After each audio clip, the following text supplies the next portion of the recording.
अगर आप जे एडवांस के लिए एलिजिबल हो गए हैं तो ये वाला वीडियो बहुत काम का है, ध्यान से सुनना। ऐसा वीडियो और ऐसा डैशबोर्ड मैंने आज तक नहीं बनाया है, बहुत मेहनत हुई है, ईमानदारी से कह रहा हूं। कम से कम 2 दिन पूरे पूरे इसको बनाने में गए हैं। कैसे जे एडवांस के लिए आपको तैयारी करनी चाहिए, क्या आपकी प्लानिंग होनी चाहिए, ये मैं आपको बताने वाला हूं। पूरा शानदार डैशबोर्ड है जो आपको बहुत अच्छे से पूरा प्लानर बना के देगा। ऐसे पूरा प्लानर बना के देगा कि आपको कौन कौन सी फॉर्मेट के क्या सवाल करने चाहिए, पूरी कहानी समझाऊंगा। वीडियो हल्का सा लंबा होगा, 10-15 मिनट का, पर काम का होगा। आपको बेसिकली छांटना होगा खुद के लिए कि आपकी जो जेई मेन में परसेंटाइल आई उसमें आपकी मैथ्स में क्या परसेंटेज अटेम्प्ट रहती है। मतलब आपको यह भरना होगा कि क्या आप मैथ्स में जब 10 सवाल करते हो तो कितने सही करते हो। अगर आप सही करते हो मान लीजिए 55%, तो आप उसे भरो। ये जेई मेन के हिसाब से भरना है। ये जेई मेन के जब आप भरोगे कि और अगर मैं 10 में से 5 अटेम्प्ट करता हूं तो 5 में से कितने सही करता हूं, उसे बोलते हैं एक्यूरेसी। मैथ्स फिजिक्स केमिस्ट्री की आपको जेई मेन के हिसाब से भरना है। इसके हिसाब से अपने आप ये प्रेडिक्ट कर लेगा कि कौन कौन सी फॉर्मेट में आपकी क्या क्या एक्यूरेसी और परसेंटेज रहने वाली है, क्योंकि ये एक जनरल ऑब्जर्वेशन है। जब आप ऐसा कर लोगे तो आपको खुद बताएगा कि आपका स्कोर क्या एक्सपेक्टेड होगा अगर आप इसी तरीके से चले तो। और आपको अगर अपनी अंडर 10,000 रैंक लानी है तो क्या करना पड़ेगा, रैंक भी आप बदल सकते हो। आपको कितने घंटे का स्टडी यार प्लान बनाना है, 100 घंटे का मैं रिकमेंड करूंगा। कम से कम आप 100 घंटे का बना के रखें, इसको 100 घंटे का प्लान आप बना के रखें। उसके हिसाब से आपको कितने सवाल कौन सी फॉर्मेट के करने चाहिए, एनएनआई, एनएटी, एमएलटी। मेरी बातें थोड़ी अजीब सी लग रही होगी, धीरे धीरे सब समझ में आने लगेगा। पहले मैं से शब्द बोल रहा हूं जो हो सकता है आपने नहीं सुने हो। एनएनआई मतलब जो आपके इंटीजर टाइप है, नॉन इंटीजर टाइप जो सवाल हैं। एनएटी जो अपने सवाल हैं अलग अलग टाइप के, जो अगेन न्यूमेरिकल टाइप के जो आंसर आते हैं वो वाले सवाल हैं। एमएलटी जो आपके मैच द कॉलम वाले सवाल हैं।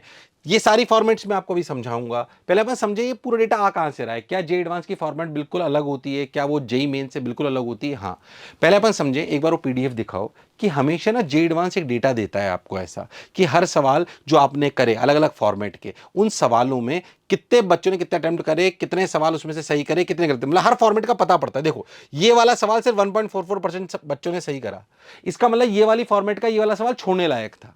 मैं सिर्फ ये डेटा आपको दिखा रहा हूं, ये बहुत कंबरसम होता है तो आपको समझ नहीं आएगा। इसको पूरा एक पीपीटी में मैंने कंसाइज कर दिया है, पूरे 4 साल के डेटा को, 2022, 23, 24 और 25, 4 साल के डेटा को पूरा इकट्ठा करा, समझा और एक पीपीटी में बना के लाया हूं, ताकि मैं आपको उस डैशबोर्ड को कैसे बनाया गया समझा पाऊं और डैशबोर्ड को कैसे यूज करना है आपको समझ में आए। अब आप दिखा दीजिए मेरे को, ये पीडीएफ थी जेई की, ये पीडीएफ जो मैंने आपको भी दिखाई थी ये पीडीएफ थी जेई की, और अब आ गई है अपनी पीपीटी कि हमने वो लॉजिक कहां से लाए थे। फिर हम वापस उस डैशबोर्ड पर जाएंगे जो हमने बनाया है, ताकि तुम्हें बात समझ में आए। पहले आप समझो, 4 साल की पूरी रिसर्च करी गई, 360 नंबर का पेपर 4 साल से आ रहा है, 2 लाख से ज्यादा हर साल बच्चों की उनकी रिसर्च करके जे एडवांस की रिसर्च करी है उन्होंने। जो जे एडवांस की रिसर्च होती है उसको पूरा अगर आप बहुत ध्यान से समझो तो आपको समझ में होगा, किसी भी कहानी को समझने से पहले, कि हम कर क्या रहे हैं। वो है एक एक्सपेक्टेड वैल्यू। थोड़ी एडवांस के बच्चे हैं तो जाहिर सी बात है थोड़ी एडवांस की बातें करूंगा। पूरी कहानी को समझने के लिए तुम्हें एक नंबर समझना पड़ेगा, उसे बोलते हैं ईवी। ईवी मतलब एक्सपेक्टेड वैल्यू। ये क्या है, if 100 students attempt this question what is the average marks earn पर अटेम्प्ट। मतलब हर सवाल को अगर 100 बच्चे अटेम्प्ट करें तो मान लीजिए 18 बच्चों ने सही करा तो 54 नंबर मिले, एक साथ नंबर उनके जुड़ जा रहे हैं। 18 ने गलत करा तो -1 के हिसाब से -18 मिले, और 64 ने स्किप कर दिया तो उसकी नेटवर्थ कितनी हो गई, 36। कितनी हो गई, 36। तो उसकी जो ईवी, ईवी मतलब एवरेज वैल्यू जो हर बच्चे को मिली वो मिली 0.36। मतलब आप इससे समझो कि जितना ज्यादा ईवी होगा उतना वो सवाल और वो फॉर्मेट मतलब कौन सा, integer type, match the column, paragraph, MSQ. MSQ मतलब मल्टीपल सेलेक्ट क्वेश्चन, एमसीक्यू मतलब मल्टीपल सिंगल करेक्ट सवाल, जिसे उसे एमसीक्यू बोलते हैं ना, ये मल्टीपल करेक्ट क्वेश्चन बोलते हैं और मल्टीपल सेलेक्ट क्वेश्चन बोलते हैं, ऐसे अलग अलग। ठीक है, तो आप समझो जितनी ज्यादा ईवी होगी उतना वो सवाल या फॉर्मेट आसान होगी। ये समझने लायक बात है। तो ये ईवी मैंने आपको समझाई। ईवी का मतलब क्या है, फिर से वापस समझे कि ईवी का मतलब जितना बड़ा ये ईवी होगा उतना फॉर्मेट वो आसान होगा और उतने ज्यादा चांसेस आपके उस सवाल के और उस फॉर्मेट को करने के होंगे। ठीक है सर, फिर मैं कह रहा हूं थोड़ा एडवांस लेवल का ही वीडियो है ये, बहुत मेहनत हुई है, ऐसा पहले कभी टूल नहीं बनाया था, इस बार बनाया है, नीट में ही बनाया था, इसलिए बार बार कहता हूं ये पहली बार ऐसा हम कर रहे हैं क्योंकि अब थोड़ा टेक्नोलॉजी को और आसानी से यूज हम कर सकते हैं। आइए, अगर आप ध्यान देखो तो 2022, 2023, 2024 में ये आपके फॉर्मेट थे जो मैंने आपको बोला, जो एनएटी वाली फॉर्मेट, एमएसक्यू, एमएलटी, ये मैच द कॉलम टाइप, इसमें भी अलग अलग टाइप के होते हैं। एनएटी का मतलब और एनएनआई का मतलब आप समझ लो, एनएटी और एनएनआई का मतलब लगभग एक है, वो इंटीजर टाइप, एक बार सिर्फ इंटीजर भराए थे, एक बार पूरी वैल्यूज भराई थी, तो वो उतना ही अंतर है बस। बेसिस चलो सब्जेक्टिव सवाल जिसमें कोई माइनस मार्किंग नहीं होती, वो वाले सवाल हैं। एमसीक्यू मतलब जो आप जेई मेन वाले सवाल, एमएसक्यू मतलब जिसमें एक से ज्यादा आते हैं, उन्हें बोलते हैं एमएसक्यू, मल्टीपल सेलेक्ट क्वेश्चन। और एमएलटी आप जानते हो, मैथ्स कॉलम। ये फॉर्मेट्स थी आपकी 2023, 24 और 25। सबका समेशन आप देखोगे तो 360 था। कितना था? 360। अगर आप लास्ट 3 साल से देखोगे तो फॉर्मेट सेम है। चांसेस यही 2026 में भी फॉर्मेट वो 360 नंबर की सेम आने वाली है। ये फॉर्मेट है इस तरीके से। अब हमने क्या करा, इन सभी को कंपेयर करा इनकी फॉर्मेट से। एनएनआई एनटी जो मैंने आपको बोला नॉन नेगेटिव इंटीजर टाइप जो आपके सवाल हैं, उनकी अगर अपन बात करें तो +4 0 नंबर, इनकी जो ईवी होती है, जो अच्छा डेटा कहां से आया मेरे पास, ये जे एडवांस से दे रखा है पिछले 4 साल का। इनकी जो यानी कि जो इंटीजर टाइप सवाल होते हैं, उनकी जो ईवी होती है +0.25 से +0.35 होती है, +0.53 होती है। अच्छी खासी ईवी होती है। अगर एमएलटी यानी कि मैच द कॉलम की बात करें या पैराग्राफ न्यूमेरिकल टाइप वाली वैल्यू की बात करें, पैराग्राफ में भी आते हैं ना न्यूमेरिकल टाइप, वो वाले जिसमें +3 से +4 सवाल होते हैं, या -1 या 0 होता है, अलग अलग फॉर्मेट हो सकती है, इनको एक साथ रखा गया है। इनकी होती है +0.29 से +0.0, ये भी अच्छी फॉर्मेट है। 28% करेक्टनेस आती है इसमें एवरेज। अगेन इसमें तो जीरो रिस्क है। जीरो रिस्क क्यों बोला गया है? इसका मतलब कोई नेगेटिव मार्किंग होती नहीं है, इसमें रिस्क है थोड़ी बहुत, पर देखो ईवी ज्यादा है, यानी कि चांसेस आपके सही करने के बहुत ज्यादा होते हैं। ऐसे एमसीक्यू की बात करें, जैसे कि जेई मेन में आता है, इसमें +3 -1 है। इसमें ऐसे समझो कि +3 -1, एक तो जेई मेन में +4 -1 होता है। जेई मेन में तो मैं कई बार ये भी बोलता हूं कि आप +4 -1 है, चाहो तो तुक्के मार लो, यहां पे सिंगल करेक्ट में नहीं मारने, क्योंकि -1 3 के बेसिस पे आता है। अच्छा, इसका जो ईवी है, जो 4 सालों की ईवी है किसी भी सवालों की, वो अमूमन +0.4 से लेकर 0.35 तक की है, यानी कि ध्यान से देखो तो यहां से कम है। हाँ, यानी कि सिंगल करेक्ट लगते हैं कि सिंगल करेक्ट हम बहुत सारे कर चुके हैं, पर ये होते टफ हैं थोड़े इन फॉर्मेट से। ऐसे अगर आप चले जाए तो वॉलेटाइल है, मतलब हमें नहीं पता कि क्या होगा। ऐसे आप एमएसक्यू की बात कर लें, खतरनाक फॉर्मेट, खतरनाक फॉर्मेट है, मतलब खतरनाक। एमएसक्यू मतलब मल्टीपल सेलेक्ट क्वेश्चन, भयानक फॉर्मेट है। अंडर 500 अंडर 1000 की अगर तुम्हारी श्रद्धा नहीं हो, श्रद्धा मतलब खुद को अंडर 1000 के काबिल नहीं समझते हो, या बहुत डाउट हो उस बात को लेकर, तो इसे अटेम्प्ट करने की ज्यादा सोचना मत। ये असलियत में जितने सवाल आते हैं, अगर आप ध्यान से देखोगे तो आपको पीछे समझ में आएगा। एमएसक्यू के बारे में बोलना चाहता हूं। जनरली एमएसक्यू जो सवाल आते हैं 4 3 7 यहां पे आपको दिखाई दे रहे हैं, यहां देखो तो 3 और 3 6 सवाल आते हैं। इसमें हर ऑप्शन एक ट्रू फॉल्स की तरह होता है रियलिटी में। कैसे? ट्रू फॉल्स की तरह। तो आप ऐसा समझो कि अगर आपके 6 सवाल आए तो 6 4 जा 24, 24 ट्रू फॉल्स आ रहे हैं। अगर एक भी गलत कर दिया तो -2 मिलता है इसमें। एक सही करा तो +1, बहुत खतरनाक है। गलत करते ही -2 है, और एक ऑप्शन सही करते हो तो +1। तो ये जो 24 ऑप्शन आएंगे, आप ऐसा समझो, सवाल तो 6 ही है, पर 6 4 जा 24, ये जो 24 स्टेटमेंट आएंगे ट्रू फॉल्स की तरह देखो। 100% या 200% श्योर हो तो ही भैया इसको अटेम्प्ट करें, वरना ना करें। बल्कि मैं तो ये बोलूंगा इन 24 में से सिर्फ 5-7 भी अटेम्प्ट करो जो इन पर 100% श्योर हो, तो 5-7 नंबर यहां से ज्यादा लाने का प्रयास करो, अगर आप बहुत टॉपर बच्चे नहीं हो। मैं फिर कह रहा हूं, मैं उसके हिसाब से समझा रहा हूं। जो अपने आप को अंडर 500 के काबिल नहीं समझ रहा है, या थोड़ी सी रैंक के भी पीछे आ रही है, ये जो अंडर 100 लाना चाहते हैं, उनको तो समझना पड़ेगा, उन्हें सारी चीजें अटेम्प्ट करनी पड़ेगी। उनके लिए तो बहुत अलग बात है। जो 360 में से 300 नंबर लाना चाह रहे हैं, या 280 के ऊपर लाना चाह रहे हैं, उनको सारी फॉर्मेट करनी पड़ेगी। मैं उनके लिए बात कर रहा हूं जो 2000 3000 5000 10,000 रैंक की बातें अभी जिनके लिए हो रही है। ठीक है सर, बात आपकी समझ में आ गई। अब मैं आपको बताता हूं कि जो मैंने आपको बोला, इसका मतलब अपने को एनएनआई पे बहुत फोकस करना चाहिए, मैच द कॉलम पे बहुत फोकस करना चाहिए। जनरली बच्चे सबसे पहले सिंगल करेक्ट करते हैं। मैंने कल भी अपने बच्चों से पूछा क्या करना चाहते हो, फिर मैं कह रहा हूं जो बच्चे मुझे सुन रहे हैं उनसे कहना चाहता हूं कि ये वीडियो बहुत डिटेल में, बहुत मेहनत करके बनाया गया है। अगर आप जेईई एडवांस के लिए अपीयर हो रहे हो तो खतरनाक वीडियो है। अच्छे से आगे चलते हैं। तो बेसिकली इंटीजर टाइप सवाल, मैच द कॉलम, एमसीक्यू और एमएसक्यू, मैंने आपको समझा दी इनकी फॉर्मेट क्या है, और डेटा आपको बता रहा है कि आपको कैसे अटेम्प्ट करना चाहिए। इसका मतलब आपने को सबसे पहले ये अटेम्प्ट करने चाहिए। बच्चे बोलते हैं सर मैं फिजिक्स अटेम्प्ट करता हूं, केमिस्ट्री अटेम्प्ट करता हूं, नहीं।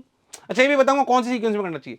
आप पहली बात एक फॉर्मेट सबसे पहले निपटाओगे, यानी कि इंटीजर टाइप सबसे पहले सारे के खत्म करेंगे, सारे सब्जेक्ट के, फिर मैच द कॉलम वाले सवाल खत्म करेंगे, फिर सिंगल करेक्ट खत्म करेंगे सारे सब्जेक्ट के, फिर खत्म करेंगे कौन?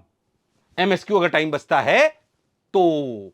हाँ सर, लॉजिकल है, क्योंकि मैं लॉजिकल बात नहीं कर रहा हूं। ऐसे नहीं एक सब्जेक्ट के चारों खत्म करेंगे, नहीं, पहले अपन अपना सिलेक्शन इंश्योर करेंगे ऐसे कर करके। वो भी मैं आपको अभी और लॉजिकली बात समझाऊंगा, तो आपको मेरी बात समझ में आई होगी। ये इनके ईवी रेशो हैं, इसकी ये जो 2020 2022 23 24 25 के जो ईवी रेशो है वो आपको दिखाए जा रहे हैं, आपको समझ में आएगा। एनएटी के कितने, एनएटी की तो जाहिर सी बात है ज्यादा दिखाई दे रहा है। अगर आप देखो तो एमएसक्यू नेगेटिव भी चला गया है, या कम तो रहता ही रहता है ना। ठीक है सर। हाँ, 2025 में थोड़ा सा ज्यादा आया था, बट फिर भी रिस्की हमेशा है। एवरेज की बात अपन कर रहे हैं। ठीक है सर, इसकी पीडीएफ भी मैं आपको बना के दे दूंगा, इसमें कोई दिक्कत वाली बात नहीं। तो बेसिकली पहली बात, राइट अटेम्प्ट ऑर्डर क्या होना चाहिए? सबसे पहले इंटीजर टाइप करने सारे सब्जेक्ट के, फिर उनमें एमएलटी करने, मैच द कॉलम। मैं ये भी बताऊं कितनी देर करने। अच्छा, हर बच्चे के लिए कितनी देर है वो अलग अलग डैशबोर्ड से आएगा। पहले मैं पीपीटी से समझा रहा हूं ताकि तुम्हें मेरा लॉजिक समझ में आए। ध्यान से समझना, डैशबोर्ड बहुत शानदार है, कस्टमाइज्ड। उसके बाद एमसीक्यू करना है, फिर एमएसक्यू करना है। ये अपने को सिचुएशन बिल्कुल क्लियर है। स्टडी प्लान बनेगा, एग्जाम स्ट्रेटेजी बनेगी, वो उस डैशबोर्ड से। अब डैशबोर्ड दिखाता हूं मैं आपको। डैशबोर्ड दिखाइए भाई, डैशबोर्ड दिखा दीजिए।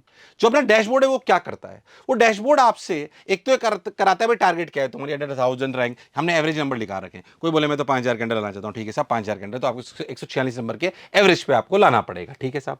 आप ये देखो जेई मेन में तुम्हारी क्या एक्यूरेसी थी। मान लीजिए कोई बच्चा बोले सर मैं तो अटेम्प्ट जो करता था ना मैथ्स में, वो सर मैं 60% ही करता हूं, पर मेरी एक्यूरेसी 65% रहती है। मतलब 10 में से 6 सवाल ही कर पाता हूं, पर 6 में से ऐसा समझो कि 3 या 4 सवाल ही सही होते हैं। ऐसे फिजिक्स में बोले नहीं सर मेरे तो जो जेई मेन में मैं करता था उसमें मेरी 50% 55% एक्यूरेसी, मतलब अटेम्प्ट करता था, पर एक्यूरेसी 60 की बजाय 70 हुआ करती थी, ठीक है। केमिस्ट्री में बोले नहीं सर 55 और 50 ये भर लेते हैं। तो उसको ये बताएगा क्या? अच्छा उसने बोला मेरे को 100 घंटे का स्टडी प्लान बना के बताओ सर आप इसके हिसाब से कि मुझे क्या करना चाहिए। तो हमने क्या करा, हमने बोला भाई तेरा एक्सपेक्टेड स्कोर ये तो ठीक है, इससे अब ज्यादा लेना देना नहीं, एक्सपेक्टेड स्कोर है अपने को तो आना तो यही है। अब आपको करना क्या चाहिए? आपको करना चाहिए 100 घंटे में 574 इंटीजर टाइप सवाल आपको करने चाहिए, मैच द कॉलम 180 सवाल, और एमसीक्यू करनी चाहिए 288। हमने स्पीड मानी है कि इंटीजर टाइप आप 1 घंटे में 14 करोगे, आप जो मैच द कॉलम है उनको 9 करोगे, जो एमसीक्यू उनको 16 करोगे, जो एमएसक्यू उसको 7 करोगे। एवरेज स्पीड हमने मानी है, उसके हिसाब से 100 घंटे का प्लान होना चाहिए। सर सब्जेक्ट वाइज भी बताओ सर कितने कितने घंटे, ताकि मेरे को मैक्सिमम नंबर आ सके, क्योंकि मेरा जो ये समझ जाता है।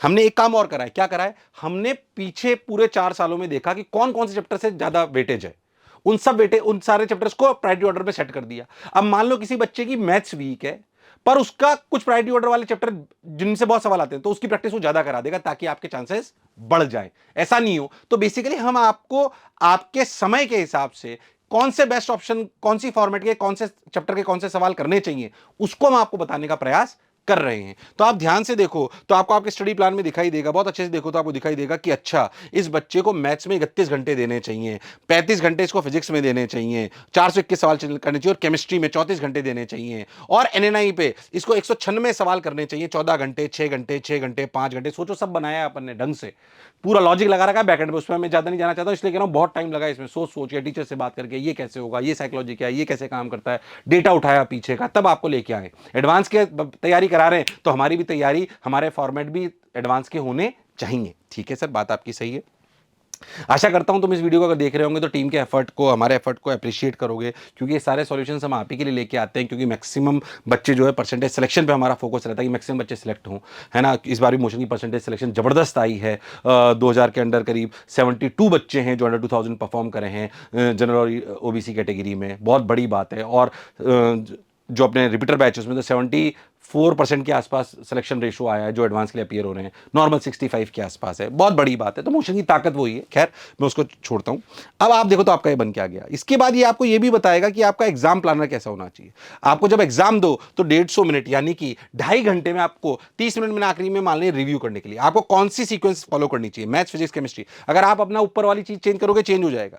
आपको सबसे पहले एनएनआई करनी चाहिए, ये बताता है आपको कि 8 मिनट आपको सिर्फ सवाल देखने चाहिए, कौन से आसान है कौन से टफ है, कौन से पहले अटेम्प्ट करने एनएनआई के लिए।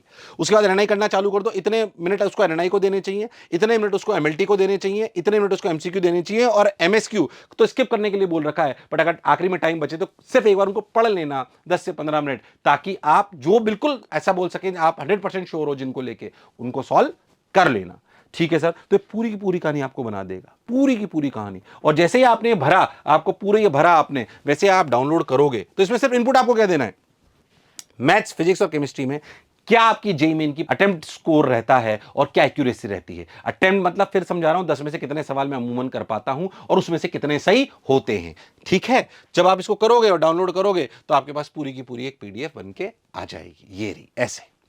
इसको आप डाउनलोड कर लेना अच्छे से, आपको सब कुछ दिखाई देगा बहुत अच्छे से, पूरा ये एग्जाम प्लानर बन जाएगा और ये आपका ये बन जाएगा। ईमानदारी से कह रहा हूं, अगर ये 100 घंटे आप नॉर्मल तरीके से तैयारी करो और जैसे मैं बोल रहा हूं वैसे करो तो आपको बहुत फायदा होने वाला है, आपके चांसेस सिलेक्शन के बढ़ जाएंगे।